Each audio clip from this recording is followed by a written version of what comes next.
안녕하세요. 말씀 한 줌. 오늘은 요한복음 5장 1절에서 16절 말씀을 함께 살펴보도록 하겠습니다. 제가 먼저 본문을 읽을게요. 그 후에 유대인의 명절이 되어 예수께서 예루살렘에 올라가시니라. 예루살렘에 있는 양문 곁에 히브리 말로 베데스다라 하는 못이 있는데 거기 행각 5이 있고 그 안에 많은 병자, 맹인, 다리 저는 사람, 혈기 마른 사람들이 누워 물의 움직임을 기다리니 이는 천사가 가끔 못에 내려와 물을 움직이게 하는데 움직인 후에 먼저 들어가는 자는 어떤 병이 걸렸든지 낫게 되밀어라. 거기 38해 된 병자가 있더라. 예수께서 그 누운 것을 보시고 병이 벌써 오래된 줄 아시고 이르시되 내가 낫고자 하느냐. 병자가 대답하되 주여 물이 움직일 때 나를 못에 넣어주는 사람이 없어 내가 가는 동안에 다른 사람이 먼저 내려가나이다. 예수께서 이르시되 일어나 내 자리를 들고 걸어가라 하시니 그 사람이 곧 나아서 자리를 들고 걸어가니라. 이 날은 안식일이니 유대인들이 병 나은 사람에게 이르되 안식일인데 내가 자리를 들고 가는 것이 옳지 아니하니라. 대답하되 나를 낫게 한 그가 자리를 들고 걸어가라 하더라 하니 그들이 묻되 너에게 자리를 들고 걸어가라 한 사람이 누구냐 하되 고침을 받은 사람은 그가 누구인지 알지 못하니 이는 거기 사람이 많으므로 예수께서 이미 피하셨음이라. 그 후에 예수께서 성전에서 그 사람을 만나 이르시되 보라 내가 나았으니 더 심한 것이 생기지 않게 다시는 죄를 범하지 말라 하시니 그 사람이 유대인들에게 가서 자기를 고친 이는 예수라 하니라. 그러므로 안식일에 이러한 일을 행하신다 하여 유대인들이 예수를 박해하게 된지라. 아멘. 우리는 복음서를 읽다가 보면 종종 어느 때에 어느 장소에서 일이 일어났는지를 중요하게 생각하지 않을 때가 있어요. 사건 자체에 집중하는 경향이 있죠. 오늘 본문도 평소에는 베데스다 연못에서 38년 된 병자를 고친 것만 머리에 남아있는 경우가 많이 있습니다. 그런데 1절을 보니까 유대인의 명절이 되었는데 예루살렘에 올라가셨을 때에 일어난 일이라는 것을 요한이 먼저 언급하고 있습니다. 지금 이때 유대인의 명절이 어느 명절인지 알 수는 없습니다. 오순절일 수도 있고요. 초막절일 수도 있습니다. 유월절일 수도 있고요. 그런데 중요한 것은 누가 들어도 알 수 있는 유대 종교 절기라는 거죠. 그래서 명절이 되면 예루살렘으로 수많은 인파가 몰려듭니다. 구약의 율법에 따르면 모든 유대인 남자는 방금 말씀드린 유월절, 오순절, 초막절 이 3번은 반드시 예루살렘 성전에 가야 했거든요. 그래서 예루살렘은 활력이 넘치는 시기였습니다. 그러나 베데스다는 그러지 못했어요. 명절을 지키러 온 건강한 사람들은 찬양하며 성전으로 향하고 그곳에서 제사와 제물 태우는 냄새가 가득하면서 그렇게 활력이 넘쳤겠지만 외곽에 있었던 베데스다는 그렇지 못한 곳이었습니다. 병자, 맹인, 다리 저는 사람, 혈기 마른 사람들이 누워 있었던 곳이었습니다. 축제에 끼지 못하는 그런 소외된 자들이 있는 곳이었어요. 아주 짧게 말하자면 베데스다는 간헐천이었습니다. 그래서 갑자기 물이 부글부글 솟아오르면 그 당시에는 천사가 내려와 물을 휘젓는다 그렇게 믿었던 거예요.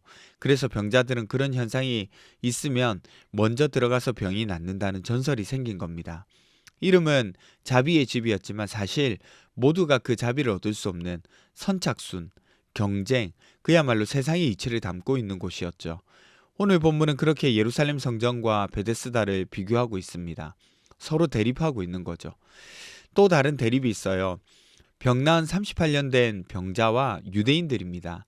예수님은 38년 된 병자를 만나서 고쳐주세요. 8절에 보면 예수님이 병자에게 일어나 내 자리를 들고 걸어가라 이렇게 명령하시거든요. 그러자 물이 움직일 때 자신을 넣어주는 자가 없을 정도로 전전긍긍하면서 38년 동안 헤매던 이 병자가 나아서 자리를 들고 걸어갑니다. 놀라운 일이죠. 38년 동안이나 속박당했던 것으로부터 해방을 얻고 나음을 입었어요. 그런데 이런 모습을 보고 적대적으로 반응하는 사람들이 있었습니다. 누구인가요? 유대인들이었죠. 병 나은 사람에게 말하는 거예요. 안식일인데 왜 자리를 들고 가냐? 그게 맞냐? 원래 율법에는 안식일에 일하지 말라고만 되어 있거든요. 그런데 이걸 당시에는 물건을 옮기는 것도 일하는 것으로 규정 지은 거예요. 그러니까 안식일에는 자리를 들고 가는 것이 허락되지 않았습니다. 아무리 그렇다고 하더라도 이 장면이 좀 이상해요.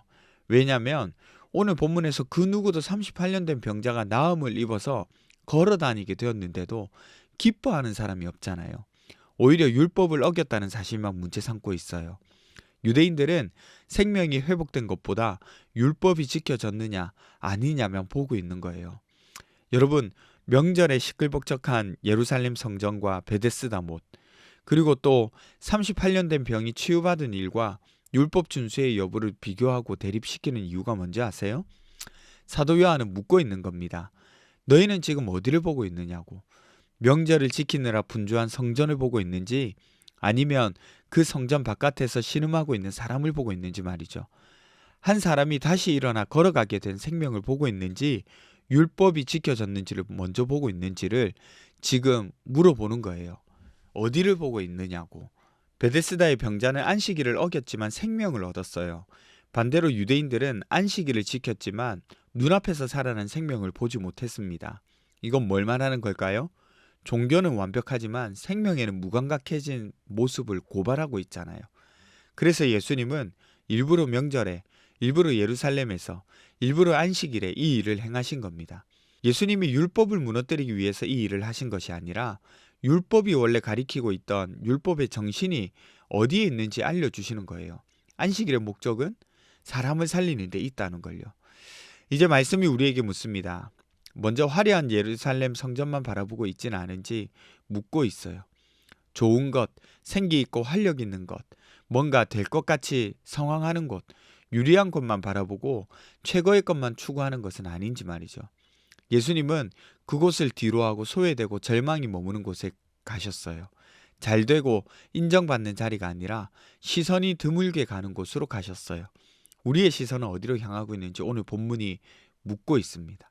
또 한 가지, 규칙이 내 기준이 되고 있는지, 영혼 구원이 내 기준이 되고 있는지 물어봅니다.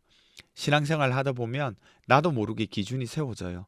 실제로 교회는 그것을 요구하고 그 기준은 참 중요합니다. 그런데요, 그 기준이 사람을 살리고 일으키는데 걸림돌이 되면 안 되잖아요. 그때 자유가 필요한 거예요. 규칙으로 사람의 마음을 재단해 버리면 살리는 것이 아니라 죽이는 것이 되잖아요. 이 사실을 기억하시고 다른 사람을 살리기 위한 규칙을 세워 나가셨으면 좋겠어요. 기도합시다. 첫 번째는 옳고 그름에만 매달리는 것이 아니라 생명을 살리는 눈을 주세요. 두 번째는 잘 되는 곳, 인정받는 곳만 원하는 것이 아니라 소외되고 아픔이 있는 곳을 바라보게 해주세요. 우리 함께 기도하며 나가도록 하겠습니다.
하나님, 우리가 눈을 들어 생명을 살리는 곳을 바라볼 수 있게 해주십시오.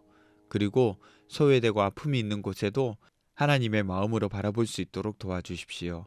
감사드리며 거룩하신 예수님 이름으로 기도드립니다. 아멘. 여러분, 오늘 하루도 하나님의 눈으로 하나님이 바라보시는 곳을 함께 바라보며 나갔으면 좋겠습니다.